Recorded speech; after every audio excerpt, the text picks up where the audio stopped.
Hola, ¿qué tal? El día de hoy les hablaremos del ciclo de vida de los microprocesadores. Estos son circuitos integrados centrales de un sistema informático. Aquí se llevan a cabo las operaciones lógicas y aritméticas para permitir la ejecución de los programas. Es decir, estos microprocesadores dan vida a lo que son las computadoras, las laptops, y ciertos aparatos domésticos, entre otros. Este análisis de ciclo de vida, ¿qué es? Pues principalmente es un ciclo que nos ayuda a identificar, a cuantificar y a caracterizar los diferentes impactos potenciales ambientales. Cada uno de estos impactos está asociado a cada una de las etapas del ciclo de vida del producto. Por ejemplo, este análisis de ciclo de vida, en este caso de los microprocesadores, inicia con la extracción de materias primas. Y vamos viendo durante todo el proceso, desde la extracción, la fabricación, cómo es que este microprocesador va afectando al medio ambiente. Este análisis de ciclo de vida termina cuando ya no hay una vida útil en el producto y tiene que regresar de nuevo a la naturaleza. ¿Dónde se usa principalmente? Pues en la CPU, las laptops, automóviles, pero también, aparte de ser microprocesadores, se están usando como microcontroladores en calculadoras, en aparatos domésticos, en sistemas de juego, en celulares, pero su función es la misma. Ahora bien, este es el ciclo de vida de los microprocesadores. Como bien decía, empieza desde la extracción natural. Vamos a pasar por el transporte de cómo se lleva esta extracción que se hace de la materia prima hacia las bodegas, cómo se diseña, la producción de los microprocesadores, el empaque que usan, cómo se distribuyen, qué riesgos lleva también la instalación, cuáles son los usos que les da la persona y cómo regresa nuevamente a la naturaleza. Bien, si empezamos con la extracción natural de las materias primas, empezaríamos con el silicio, porque es el principal componente de estos microprocesadores. Pues el silicio se obtiene de un cuarzo de silicio, que para ello existen yacimientos. ¿Y qué insumos se necesitan? Pues lo principal son máquinas, maquinaria pesada, que tengan que hacer pues extracciones de estos yacimientos. Obviamente las maquinarias usan combustible. A su vez, también usan insumos para carros, que es, por ejemplo, gasolina, diésel, aceites, lubricantes, así como ciertas piezas para reparar esta maquinaria. Una vez extraído este silicio, se necesita extraer del cuarzo el silicio en forma de metal. Esto se hace a través de un horno que tiene que hacer, que tiene que calentarse a altos grados de temperatura. Para ello, dentro del horno se tiene que meter el cuarzo de silicio, se tienen que meter reductores. Estos reductores son como la hulla, el coque y madera troceada que forman el biocarbono.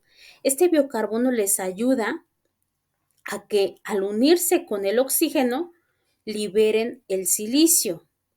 En un principio, ellos generan monóxido de carbono, que es letal para las personas, pero posteriormente en el mismo proceso se llega a convertir en CO2, que es el dióxido de carbono, dentro de los desechos que deja, que es uno de los principales causantes del calentamiento global. Ahora bien, dentro de esta extracción de silicio, del cuarzo de silicio, también se usa mucha energía eléctrica y agua. A su vez también dentro de este horno se usan los fundentes. El principal fundente es la caliza. Su función principal es recoger todas las impurezas que están saliendo del silicio.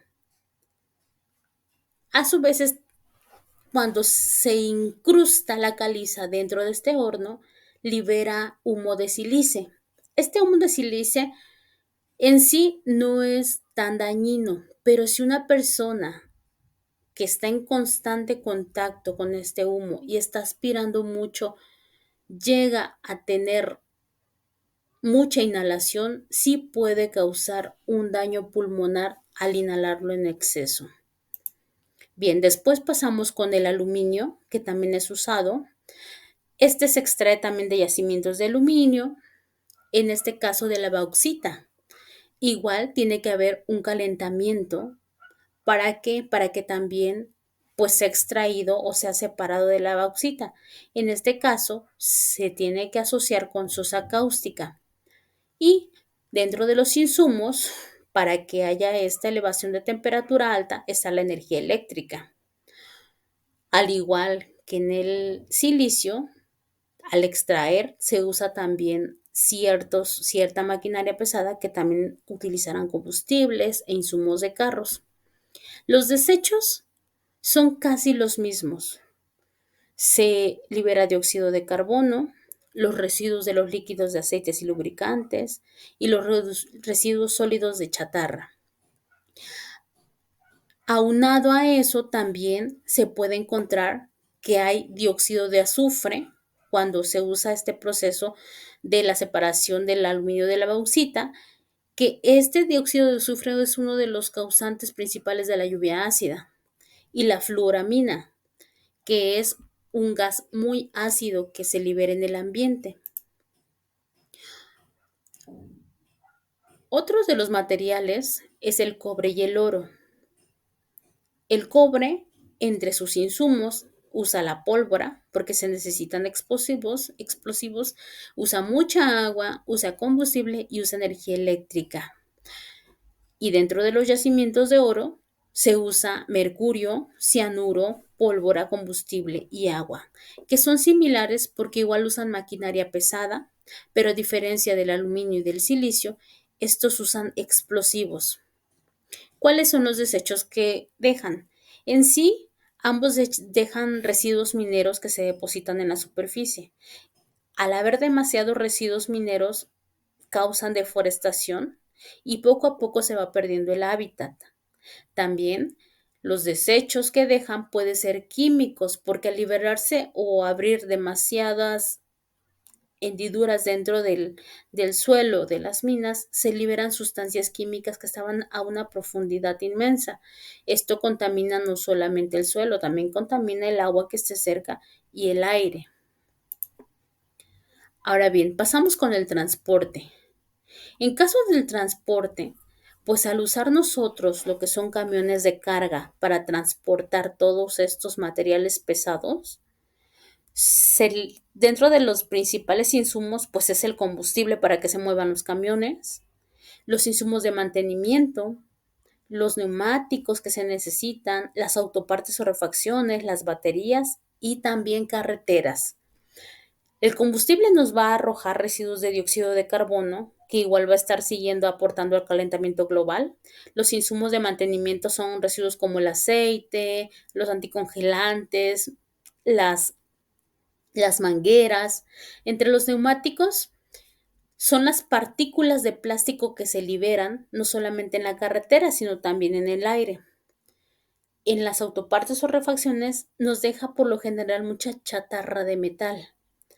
Las baterías, al ya no servir, van liberando poco a poco los principales químicos que contienen, que es plomo, ácido sulfúrico, antimonio, arsénico y polipropileno, que son altamente dañinos para la salud. Y las carreteras, pues lo que nos hace es fragmentar el territorio, ya que tenemos que transportarlas a ciertos lugares, tienen que abrirse nuevos caminos, logrando esto que se destruya la naturaleza, porque tenemos que abrir vías de comunicación. Dentro del diseño, pues lo principal es que para que nosotros podamos diseñar se usan computadoras, software e internet, mucho recurso humano y energía eléctrica. Se dice que aproximadamente hasta 1,000 personas pueden participar en el diseño de estos microprocesadores y que estas personas no se encuentren en un mismo lugar, sino que están en diferentes partes del mundo. ¿Qué nos ocasiona esto? Pues que a la larga al haber mucha gente, se va a usar mucha energía eléctrica. Nos van a dejar muchos plásticos y metales, sobre todo de aquellas computadoras que ya no vayan siendo útiles para la empresa. También se nos generan los gases de efecto invernadero por el consumo alto de energía, el desgaste de agua, porque ellos tienen que trabajar en lugares muy limpios y con aire acondicionado constante. Pilas de plomo, de mercurio y de cadmio también por todos los sobrantes de sus instrumentos electrónicos.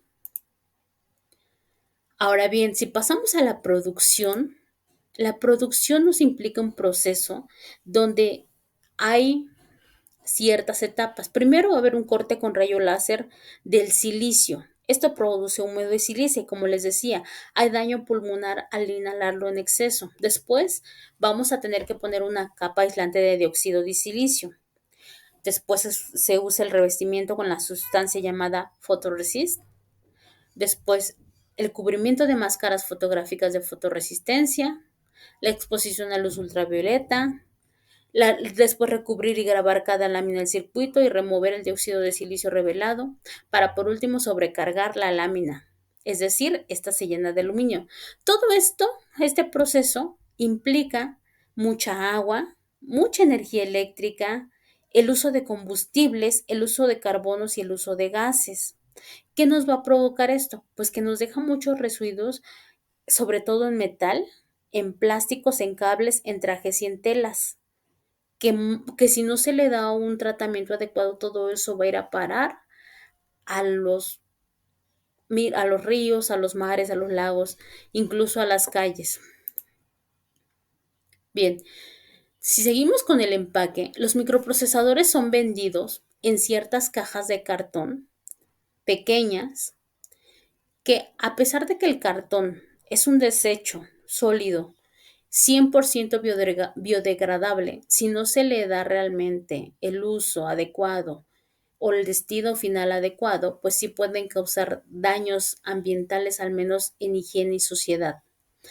Ahora bien, si el cartón es tocado por el agua, puede reducir hasta el 60% su vida, degradándose más rápido. Lo mismo sucede con papel. A pesar de que sí sea biodegradable, la diferencia con el papel es que para su construcción o su fabricación sí se necesita de mucha tala de árboles y esto implica también un impacto ecológico. También hay ciertos blister en los que viene recubierto o en los que viene cubierto este microprocesador para que no sufra daños porque es muy delicado. Entonces, al tener este blister es un plástico. Estos son residuos sólidos que contaminan muchas veces los ríos y los mares, porque son plásticos muy pequeños que no tienen realmente un tratamiento, sino que se tiran directamente a los botes de basura. En la distribución es similar la distribución debido a que se tiene que llevar ya sea por carretera, por mar o por tierra. En el caso de la carretera es el mismo impacto ambiental que genera en la parte del transporte, porque se usa igual combustible, insumos de mantenimiento, neumáticos, pero aquí lo importante es saber que, por ejemplo, en los neumáticos, si no tienen un buen destino, lo que provocaría, pues es que obviamente la gente queme estos neumáticos causando aún un impacto mayor en la tierra. Para la instalación, en este caso de la instalación, no requiere de muchos pasos. Realmente es muy sencillo porque lo más importante es que antes de poner el microprocesador hay que limpiar con alcohol isopropílico y tela, sin pelusa de preferencia, alrededor del socket, que es donde va incrustado este microprocesador. Después de ello, se coloca el socket sobre el socket y se le agrega un disipador de calor. Este disipador de calor, pues es una pieza externa que ya debe tener tu computadora o tu laptop o demás, pero no implica muchos insumos. Para el uso, es importante saber que los microprocesadores, si son bien cuidados, tienen un margen de vida mayor a los 10 años. Pero en casos básicos como las computadoras o las celulares, que de repente se llegan pues a descomponer con mucha frecuencia, lo recomendable es que no se reusen. Por el contrario, se sugiere que se reemplacen. ¿Por qué? Porque la reparación es altamente costosa y es muy delicada. Entonces, la reparación solamente aplica a los servidores que son realmente muy especializados y que sí necesitan ser reparados. Y el reciclaje, una vez que se acaba de usar, tiene que hacerse en base a su tipología de la RAE. Todos los residuos es importante que una vez que ya acabamos de utilizar estos residuos, ¿dónde terminan? Por lo general van a parar a campos y costas, que contaminan las aguas y los suelos principalmente. ¿Y qué daño causa sobre todo a las personas? Pues contamina o daña sus cultivos, puede matar ganado y contamina su agua potable. Por eso es importante saber cómo vamos a depositar nuestros artículos electrónicos finalmente. Y para eso vamos a basarnos de las normas de residuos de aparatos electrónicos y eléctricos. Lo primero es llevarlas a un punto de recogida. Después, una empresa especializada las recolectará para que dentro de su fábrica pueda iniciar el proceso de extracción, separación y aprovechamiento de los materiales reciclados. Es todo. Gracias.